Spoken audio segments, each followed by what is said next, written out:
जब बीजेपी सांसद निशिकांत दुबे ने सुप्रीम कोर्ट को ही धार्मिक युद्ध भड़काने का जिम्मेदार बता दिया। कह दिया कि सुप्रीम कोर्ट अपनी सीमा से बाहर जा रहा है। बीजेपी सांसद के इस बयान पर अब भयंकर बवाल मच गया है। इंडी गठबंधन को मौका मिल गया है वो इस बहाने नरेंद्र मोदी को कोस सके।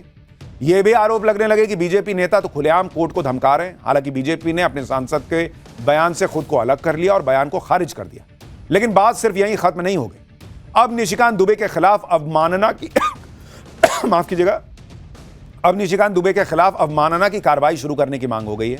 सुप्रीम कोर्ट के खिलाफ अगर कोई सांसद विवादित बयान देता है तो उस पर कानूनी तौर पर क्या एक्शन हो सकता है, क्या उसे जेल हो सकती है, ये सब आपको आगे बताऊं। निशिकांत दुबे के बयान पर सुप्रीम कोर्ट के जजेस की भी टिप्पणी आ गई है। सुप्रीम कोर्ट की बेंच ने कह दिया है कि निशिकांत दुबे के खिलाफ अवमानना की कार्रवाई के लिए उन्हें सुप्रीम कोर्ट की मंजूरी की जरूरत नहीं है। उधर एक सुनवाई के दौरान सुप्रीम कोर्ट ने ऐसी टिप्पणी भी की जिससे यह सरकार को मैसेज चला गया कि निशिकांत दुबे के बयान से कोर्ट आहत है। सुप्रीम कोर्ट ने एक मामले में टिप्पणी करते हुए कहा कि हम पर पहले ही कार्यपालिका के काम में दखल देने के आरोप लग रहे हैं भाई। यानी निशिकांत दुबे के खिलाफ बात अभी खत्म नहीं हुई।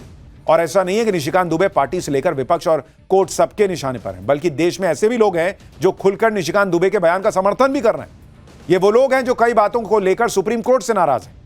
आज पाठशाला में सरकार और सुप्रीम कोर्ट के कामकाज के दायरे में बारे में बात करेंगे। कौन किसके काम में दखल दे रहा है, नहीं दे रहा है, सुप्रीम कोर्ट को क्या कुछ सोचने की जरूरत है, नहीं है, सरकार को क्या सोचने की जरूरत है, इन सब पर आज बात होगी। इस पूरे मामले में इंदिरा गांधी और अरुण जेटली जैसे नेता क्या कह कर गए हैं यह भी बताऊंगा, लेकिन पहले विवाद की एक झलक देखिए।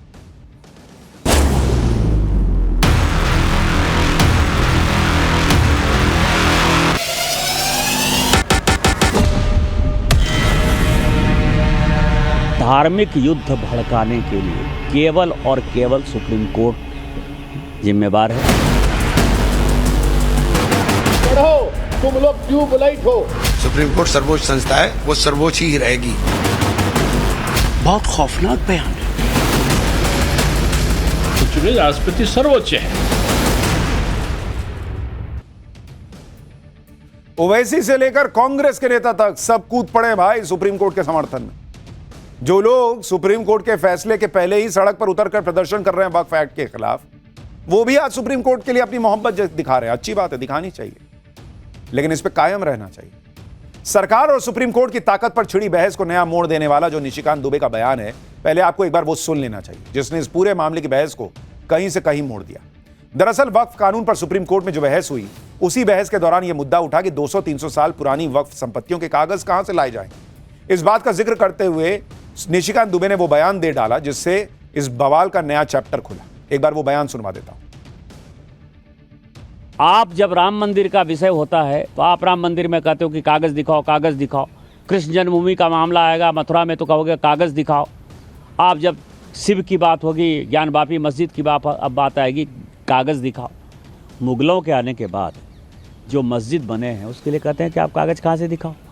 इस देश में धार्मिक युद्ध भड़काने के लिए केवल और केवल सुप्रीम कोर्ट जिम्मेवार है। सुप्रीम कोर्ट अपनी सीमा से बाहर जा रहा है। सुप्रीम कोर्ट की सीमा ये है कि भारत का संविधान जिस कानून को बनाया उस कानून की उसको व्याख्या करनी है, और यदि वो व्याख्या नहीं कर सकती है और सब कुछ के लिए सुप्रीम कोर्ट जाना है तो इस संसद का कोई मतलब नहीं है, विधानसभा का कोई मतलब नहीं है, उसको बंद कर देना चाहिए। निशिकांत दुबे के इसी बयान पर बवाल मचा हुआ है। बीजेपी अध्यक्ष जेपी नड्डा ने हालांकि इस बयान को खारिज कर दिया। बीजेपी की तरफ से कहा गया है कि ऐसे बयान से बीजेपी का कोई लेना देना नहीं है, ऐसे बयान का समर्थन नहीं करते, बीजेपी से खारिज करती। सभी को ऐसे बयान न देने के आदेश भी दिए गए। बीजेपी ने निशिकांत दुबे के बयान से किनारा तो कर लिया, लेकिन विपक्ष के नेताओं को मौका मिल गया। सबसे ज्यादा तो ओवैसी भड़क गए और प्रधानमंत्री नरेंद्र मोदी पर हमला करने लगे। सुनिए जरा ओवैसी को। अरे जालिमो, सुप्रीम कोर्ट का जजमेंट कानून का मौकफ रखता है। पढ़ो, तुम लोग ट्यूबलाइट हो, तुम लोग थम्स अप हो। आइन पर एक फ्रॉड कर रही है और डरा रही है। रिलीजियस वार की धमकी बीजेपी दे रही है। मिस्टर मोदी, कौन रेडिकलाइज हो चुका है बताओ आप? सत्ता में आप हैं, आपके लोग रेडिकलाइज हो चुके हैं। इतना रेडिकलाइज हो चुके हैं कि कोर्ट को धमकी दे रहे हैं, रिलीजियस वार हो जाएंगे। मोदी जी, अगर ये धमकी देने वालों को आप नहीं रोकेंगे देश कमजोर होगा और देश कभी भी माफ नहीं करेगा। किस तरीके से डिवाइड एंड रूल कर सकें, ये भारतीय जनता पार्टी के लोगों का बहुत ही वेल प्लान्ड प्रोग्राम चलता है। उसके लिए फंड्स लगाते हैं ये लोग। तो ये जो कुछ कहा गया, ये भारतीय जनता पार्टी की अपनी सोच है। यानी हर कोई भाई अचानक से सुप्रीम कोर्ट के लिए उनका दिल जो है वो एकदम से वो हो गया है। ओवैसी राम मंदिर पे आज तक सुप्रीम कोर्ट का फैसला इनके दिल में जो है वो उतर नहीं पा रहा है। तब तो इनको राम मंदिर का फैसला पसंद नहीं आता है। आज कह रहे हैं कि बीजेपी लोगों को रेडिकलाइज कर रही, धार्मिक युद्ध होंगे नहीं कहा था भाई। उन्होंने कहा था कि धार्मिक युद्ध जो हो रहे हैं वो सुप्रीम कोर्ट की वजह से हो रहे हैं और हो जाएंगे, ये नहीं कहा था। तो कम से कम बयान ना पलटिए, लोगों में डर ना भरिए। निशिकांत दुबे के बयान पर कांग्रेस भी भड़क गई। कांग्रेस की तरफ से कहा गया कि मोदी सरकार सुप्रीम कोर्ट को कमजोर करने की कोशिश कर रही।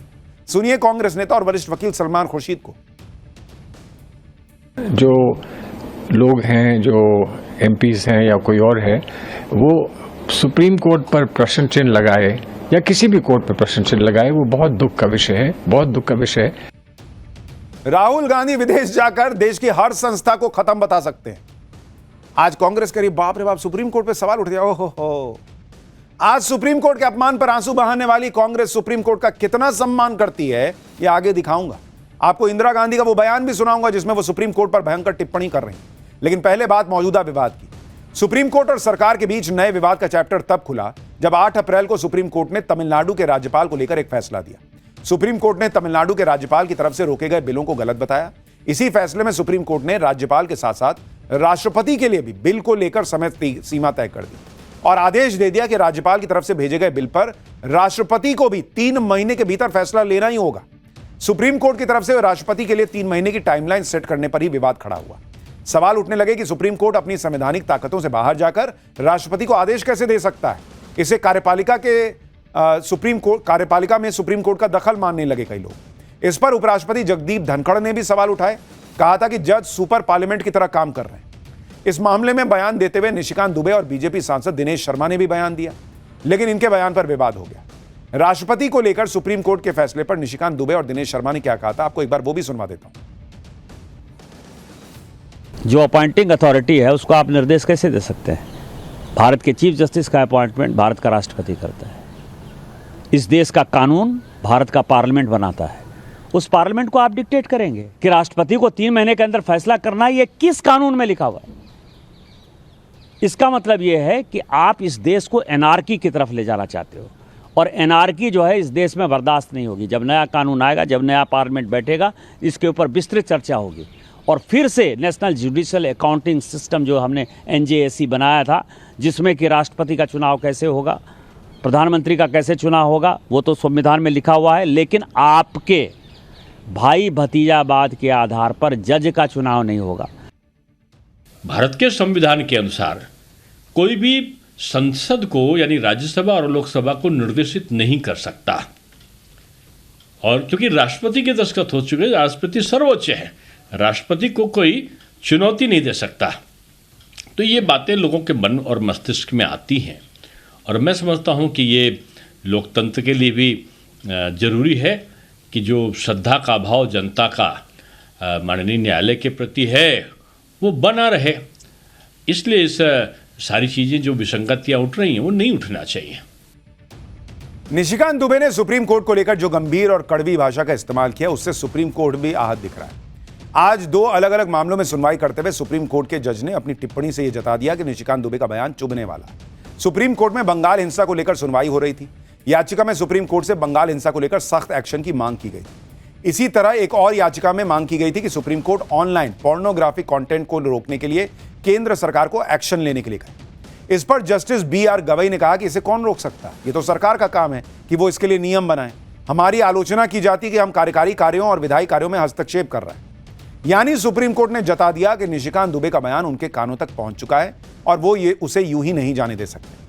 शायद यही वजह है कि जब एक सुप्रीम कोर्ट के सामने एक याचिकाकर्ता ने यह मांग रखी कि वो निशिकांत दुबे के खिलाफ अवमानना की कार्रवाई की याचिका डालना चाहते हैं, तो सुप्रीम कोर्ट की तरफ से कहा गया कि आप इसे फाइल करें, इसके लिए हमारी परमिशन की जरूरत नहीं है।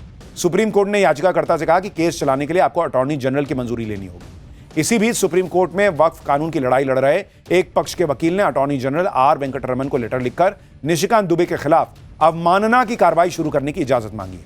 कंटेम्प्ट ऑफ कोर्ट एक्ट 1971 के अनुसार कोर्ट खुद अवमानना की कार्रवाई शुरू कर सकता है या फिर इसके लिए अटॉर्नी जनरल या सॉलिसिटर जनरल की अनुमति लेनी होती है। अगर इस मामले में निशिकांत दुबे अवमानना के दोषी पाए जाते हैं तो फिर उन्हें 6 महीने की जेल या 2000 रुपए जुर्माना या दोनों की सजा हो सकती है। हालांकि ऐसे केस जिसमें पब्लिक फिगर शामिल हैं, ज्यादातर मामले माफी से निपटा दिए गए। साल 1970 में केरल के पूर्व मुख्यमंत्री ईएमएस नंबूदिरीपाद पर सुप्रीम कोर्ट ने 50 रुपए का जुर्माना लगाया था क्योंकि उन्होंने कह दिया था कि कोर्ट अमीरों के हक में फैसले देता है। यानी दो बातें क्लियर है कि चाहे संसद ही क्यों ना हो, सुप्रीम कोर्ट के खिलाफ कुछ भी बोलने की आजादी नहीं है। अगर ऐसा करते हैं तो सुप्रीम कोर्ट उन पर एक्शन ले सकता है। लेकिन सुप्रीम कोर्ट की अवमानना पर सांसदों की सदस्यता नहीं जाती क्योंकि उस केस में सजा 2 साल की होनी चाहिए। निशिकांत दुबे पर कानूनी एक्शन होगा या नहीं होगा यह आगे क्लियर हो जाएगा।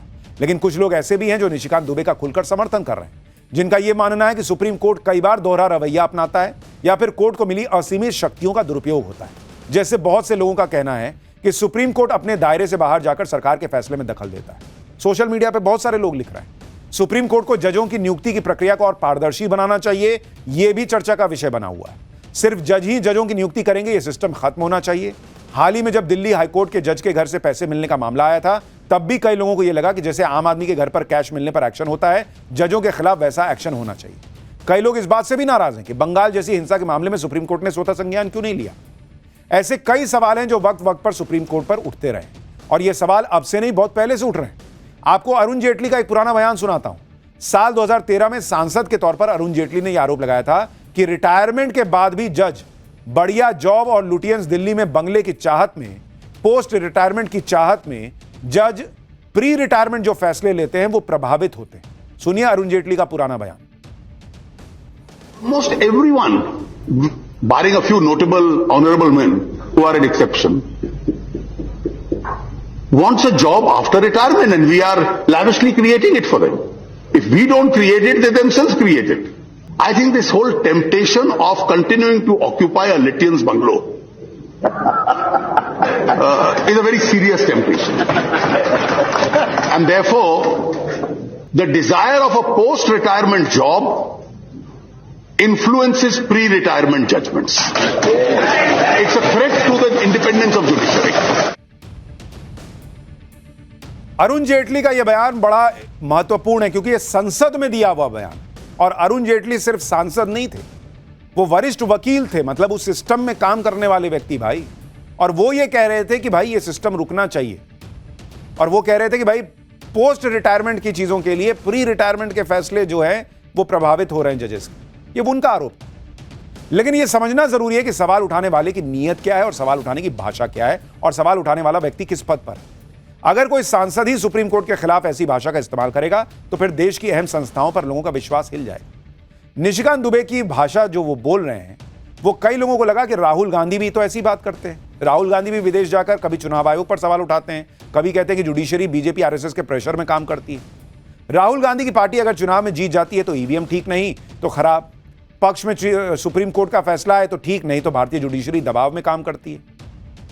कई लोगों को लगता है कि निशिकांत दुबे भी जब एक तरीके से सुप्रीम कोर्ट को खारिज कर दे रहे हैं तो वो भी वही काम कर रहे हैं जो राहुल गांधी कर रहे हैं। और उनका ये जो बयान का हिस्सा था कि धार्मिक युद्ध सुप्रीम कोर्ट जो है उसकी वजह से हो रहा है, ये कई लोगों को लगा कि ये अवॉइड होना चाहिए था। इसकी वजह से बहस किसी और डायरेक्शन में चली गई, जबकि यही सुप्रीम कोर्ट, आपको याद रखना चाहिए कि जब राम मंदिर के पक्ष में फैसला देता है तो उसकी वाहवाही होने लगती है। सुप्रीम कोर्ट पर सवाल उठाने वाले कई बार ये भूल जाते हैं ये वही सुप्रीम कोर्ट है जिसने लंबी सुनवाई के बाद फैसला दिया, जिसने राम मंदिर बनने का रास्ता क्लियर किया। गुजरात दंगों में नरेंद्र मोदी पर इतने आरोप लगे, लेकिन तथ्यों और सबूतों के आधार पर सुप्रीम कोर्ट ने ही नरेंद्र मोदी को क्लीन चिट दी। अनुच्छेद 370 पर फैसला हो, पेगासस विवाद पर फैसला हो, राफेल डील पर फैसला हो, ट्रिपल तलाक पर फैसला हो, ये सारे सुप्रीम कोर्ट ने क्लियर किए। ऐसी लंबी लिस्ट है जिसमें सुप्रीम कोर्ट ने केंद्र सरकार के फैसले को परखा और उन्हें क्लीन चिट दी। सुप्रीम कोर्ट ने केंद्र सरकार की तरफ से पास कानूनों को भी संवैधानिक तौर पर परखा और क्लीन चिट दी। तो अगर फैसले पक्ष में आए तो सुप्रीम कोर्ट सही, पक्ष में ना आए तो सुप्रीम कोर्ट गलत, ये नैरेटिव राहुल गांधी चलाते हैं। यही अगर बीजेपी के लोग चलाएंगे तो फिर फर्क कहां रह गया।